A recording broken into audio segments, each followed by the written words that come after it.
I'm joined here by the Assistant Majority Leader in the U.S. Senate, Dick Durbin, the number 2 Democrat. Senator Durbin, as always, thanks for the time. I appreciate it. We're hearing on the House side some problems for John Boehner with his bill. We see here the Senate bill being crafted by Senator Reid. Perhaps some troubles here in terms of getting votes. Are you at 60 right now? I'm not sure that we're at 60, and we won't be until we have a bipartisan agreement. Speaker Boehner's run into some problems. Not only did the rating agencies say that this would not be good for the economy, the short-term approach, but then about 100 members of his caucus said they wouldn't vote for it. Then the Congressional Budget Office said the numbers don't add up.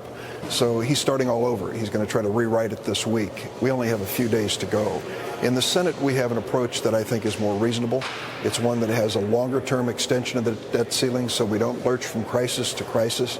I hope in the end that we can bring in Republican senators and maybe lead the way with a bipartisan effort in the Senate. Something that's going to have to change, though, with what we see right now on paper from the Reid plan. How would it change? It's likely that it will change, and I can't tell you how it will change because we will sit down with Senator McConnell and the Senate Republicans. Yesterday I had 2 meetings with Senate Republican senators, Senate Democratic senators. We sat down and talked about the Gang of 6 proposal and whether or not that can be a fallback position here to long-term deficit reduction. And I think there was a feeling in this room that made sense for us to get back to something that puts everything on the table, that has a meaningful reduction in the deficit, but doesn't threaten the economy the way this debt ceiling default would. Well, what about back over in the House of Representatives? The reason John Boehner's plan isn't winning the support of his colleagues is because it doesn't cut enough. It's not tough enough. How are you going to get a plan here in the Senate that can clear that House? I can't tell you how Speaker Boehner can manage his caucus. In fact, he could tell you after yesterday's experience that there are days when he wonders how to manage it. When I understand 100 of his members walked away from him and said they wouldn't support him. There comes a point, though, where Speaker Boehner, myself, and others have to accept a responsibility to this country that is greater than any responsibility to a caucus or a party. We cannot let the American economy fail. We cannot have a mortal blow to this economy as we go through this weak recovery.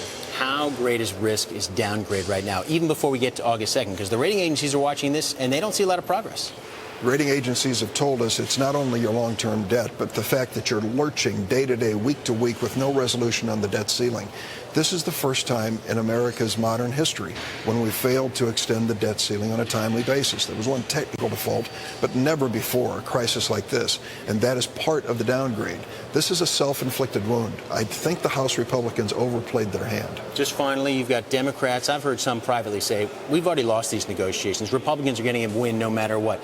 What do you make of that? Has the president effectively lost this argument? 3 times this president put a proposal before the House Republicans, and look what happened. Eric Cantor walked away from the vice president. John Boehner walked away from the president twice. The president has made a good faith effort to find a long-term solution to our deficit and work with Speaker Boehner, and they've walked away each time. So he has put an effort in.